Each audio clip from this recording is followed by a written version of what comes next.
4 months ago, I looked like this, and now I look like this. Now, as you can see, there's a clear difference in how I actually look right now. I gained more muscle in just 4 months. What changed in my routine that got me gaining more muscle even after 6 years of consistent working out? Today, I'm going to be explaining you how you are going to be getting a aesthetic physique with just calisthenics. And I'm going to be explaining the key exercises and methods that I use today in order to gain even more progress. Let's get into the video. First off, when it comes to getting an aesthetic physique, we have to look at the muscles that matter a lot. Now, first off, I'm going to go against the general knowledge here, and I'm going to actually talk about my arms. So listen, arms, bicep and triceps is one of those muscles that most people in the influencer space of calisthenics, building muscle, whatever, don't really appreciate too much when it comes to the aesthetic physique.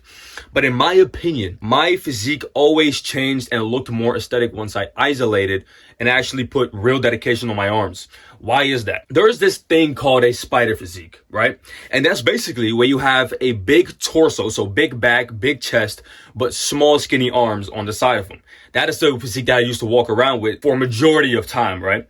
In my training journey. Now, once I actually started really isolating my biceps and my triceps with real strength progressions, such as overloading it with the stretch, overloading it with weight, overloading it with reps and sets, just like you would do on your chest or your back, my biceps and triceps started shaping up more and more and more, which made me look more aesthetic than I already was. And I was already kind of like good looking when it comes to aesthetics and when it comes to my overall physique balance. But right now it's even better because my arms are starting to grow. Also, the main thing that people seem to forget is that when you put on a shirt, that is when most people, especially people who are torso dominant, that is when most people are going to view you as, okay, you don't work out, because I don't see no arms. The moment I started isolating my arms, I started getting more compliments on my physique. People was like, in shirts, by the way, people was like, what do you do for your workouts? Yo, you're jacked, and that's because of my arms. People always see the arms first, and the reason why I think I look better now and more jacked now is because I isolated my arms. Now, how can you isolate your arms to be able to prevent getting a spider physique and actually get a real jacked look on your body? First off, we gotta put real progressions on isolation exercises the same way as you would do it with a dip or the pull-up or the squat or whatever. A lot of people underestimate isolation progression. Isolation is not just a way of just pumping the muscle up after you have done all your compounds. Isolation is a real way of training that you should implement in order to bring up lagging areas or in order to bring up areas that are pretty hard to build with just compound movements. Listen, when it comes to, for example, the bicep exercises that I would recommend to people, such as the pelican curl, weighted chin-ups, bicep curls, and just regular dumbbell curls, right?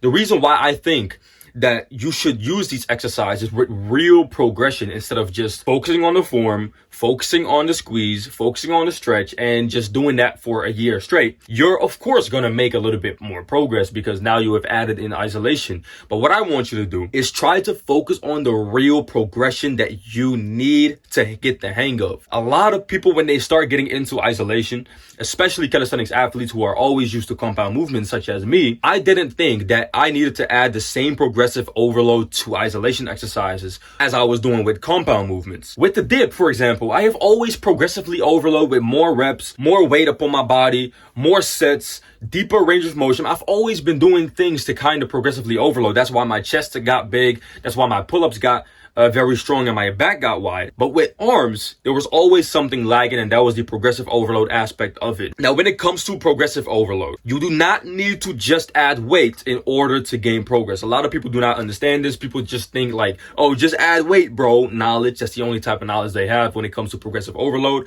But progressive overload does not mean that you should just add weight. Of course, it means get stronger, but it also means learn the movement better. Something that I've benefited from when it comes to my arm training is just maybe even going lighter on my exercises, and instead of just keep going heavier and slightly use other muscle groups to be able to compensate for the movement, is that I actually focused on the real movement and what I needed to do during a curl or during a laying extension.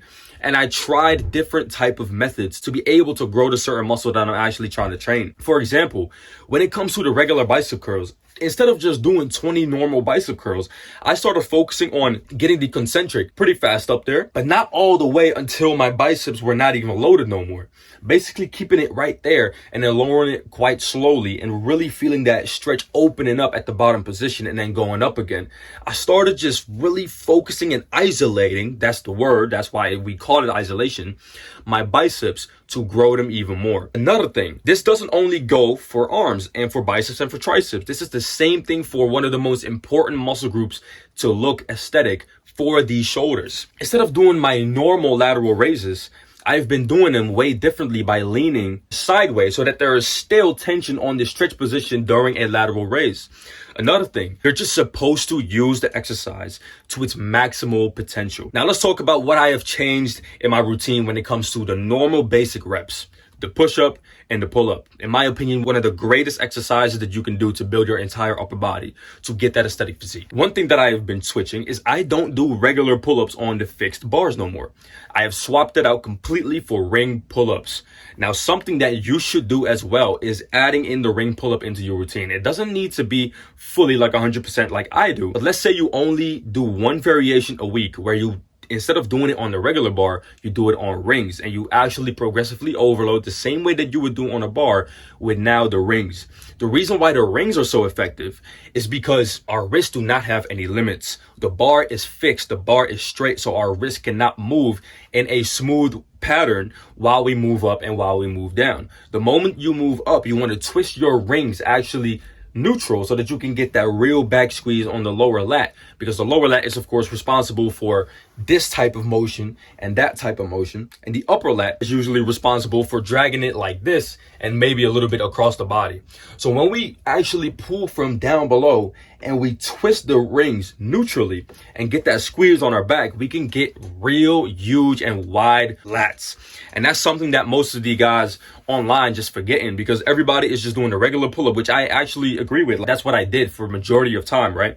And I got a real big back from it. But one thing that you should change is progressively overload with not just weights, as I already said before, but with different type of variation. And the ring pull-up variation is arguably the best one out there to get consistent with. Now, same thing with the push-up. When it comes to a aesthetic physique, the upper chest is one of the most important muscles to build, especially when you're wearing that low-cut t-shirt or tank tops, whatever type of shirts you wear. Let's say you have a shirt that's like open button, right? And you want to go out to eat and you look fucking jacked because you got that upper shelf right there. The reason how I have been able to build that is not by doing regular decline push-ups, as most people have been telling y'all to do, but actually doing ring decline push-ups so that I can open up the rings at the bottom and bring them together the moment I move up again.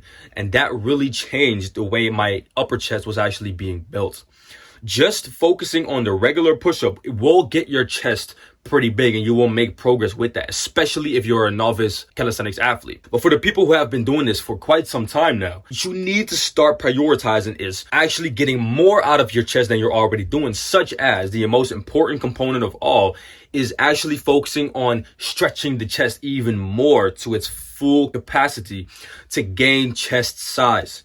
Listen, our chest responds very well to weighted stretches, right? So when we do a regular push-up, after some time, the chest is going to be used to the type of range of motion that you use. But the moment when you use boxes, for example, for deficit push-ups or ring push-ups, where you do not have a limit to where your chest can actually stretch out, that is the time when your chest is going to respond ASAP and so fucking quickly to the type of load that you're putting it under, especially when it's stretched. So that's one of the most important components of just training in general. Start focusing on that damn deep stretch that you can find in ring calisthenics training and also in deficit push-ups and certain variations within the sport. Now, does strength actually matter when it comes to getting an aesthetic physique? I think that a lot of people in the industry think that you do not need to become very strong to build that aesthetic physique. But I'm here to break that, because listen, strength absolutely matters, okay? When we look at what a bigger muscle is a stronger muscle. Let's say we look at the shoulders, which are responsible for having that round look, superhero type look to your physique, right? Same thing with the back. If we do not get stronger with those exercises and we do not get more comfortable with those exercises, we are not going to grow the muscle. For example, back when I was doing my isolation exercises in the gym, my arm exercises to grow my arms, but I wasn't really trying to get my arms stronger. I was just trying to pump it up with blood. My arms grew a little bit in the initial first phase because my arms were never used to that, but it stopped very quickly. And that's because my arms were not getting stronger, and a bigger muscle is a stronger muscle, y'all. So the moment when you actually get your arms or your shoulders or your back stronger, that is when you're starting to gain size. Same thing when it comes to the pike push-up. This is a real testimony. My pike push-ups have gone from about 3 sets of like 5 to 6 reps to about 4 sets of about 8 to 12 reps. And I've been doing that in a time span of about a month. And it was very difficult for me because my overhead strength and upside down calisthenic strength was not really up there. The reason why I want you to progress in a certain way where you're becoming stronger with the lift, with the exercise that you're doing, is because that will ensure you that you will grow the muscle. The muscle responds to heavier loads and also different variations. I did not use extra weight to get my shoulders stronger. I used different angles and better form, and I changed up the rep speed in order to progressively overload as well. Now, I know that this is a lot of information, but if you're in the process of getting an aesthetic physique with calisthenics and you're still finding it kind of difficult and complicated, go join Jacked by Calisthenics right now, which is my full calisthenics course on how to get an aesthetic physique. It's a top link in the description. Go ahead and join it right now. It'll change your entire life, how you actually train. Now, the intensity for your training sessions. Intensity is one of the most important things, and in my opinion, it comes before every single thing that you do in your training sessions. If you do not train hard and push your muscles to the absolute limits that they are capable of, you are not going to destroy those muscle fibers inside of your muscles because your muscles are already used to the things that you are doing. You have to train hard. Now, most people, and I'll say this for everybody who is probably watching, do not know how to train hard. For example, when we look at intensity techniques, which are used to basically push our muscles further, right? To basically get more out of what we already did. Most people do not understand, and I have all covered this in the course. Go ahead and check that out. Most people do not understand why or when to use and how to use intensity techniques correctly to grow the muscle that we're trying to grow. Intensity techniques, very key, are used after we hit failure. Intensity techniques do not make any sense if we have not hit failure yet. So let's say you're doing a deficit push-up or a ring push-up, which I love to do intensity techniques on that exercise. Let's say you have done fucking 10 reps solid, right? 45 pounds on your body, very deep reps, and you squeeze all the way up top. You lock out, you squeeze your chest together, you go very deep, 10 total reps. The 11th rep, you go for it, but you don't get it. That is when you should add intensity techniques. It's not when you hit 10 reps and you have not even hit failure yet that you should do intensity techniques right after that. You should use intensity techniques after you have done your failure set completely finished. After you can no longer get a full rep, that is when you should use intensity techniques. Now, what is the best next intensity technique to use after you have hit failure on a certain exercise? It's going to be the partial rep. Now, the lengthened partial rep is an intensity technique that you need to use with a certain mindset. Now, let me explain that mindset right here. Instead of saying to yourself, I'm just going to be doing these short reps to be able to get more out of the muscle, sure, you can do that. But let me tell you a better way of doing it and thinking about it while you're doing it. When you're doing the partial rep, I want you to think about doing a full rep, but you're not going to get the full rep because you have already hit failure on those full reps. So partial reps should actually be called, in my opinion, attempted full reps.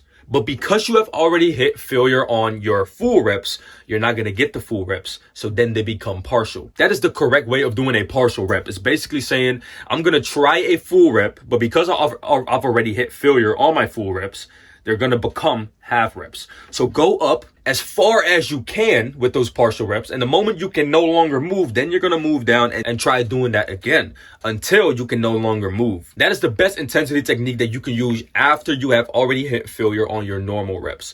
And that should be used especially on your push-ups, especially on your side delt exercises to get more out of it. Because most of us treat a lot of muscles that we're trying to grow as just side missions that we just need to pump a little bit of blood into it, such as our biceps and triceps, such as our lateral delt, rear delts, and maybe even traps. So if that was all helpful for you, I highly recommend go to the top link in the description and sign up for the Jacked by Calisthenics course, and I will walk you through getting an aesthetic physique with calisthenics exercises. Also, go ahead and check out every single piece of equipment that I've used in this video, which is the second link in the description by gornation.com. Go use the code BARS10 to get 10% off your order, and I'll see you in the next video. And as always, make the sacrifice and stay resilient.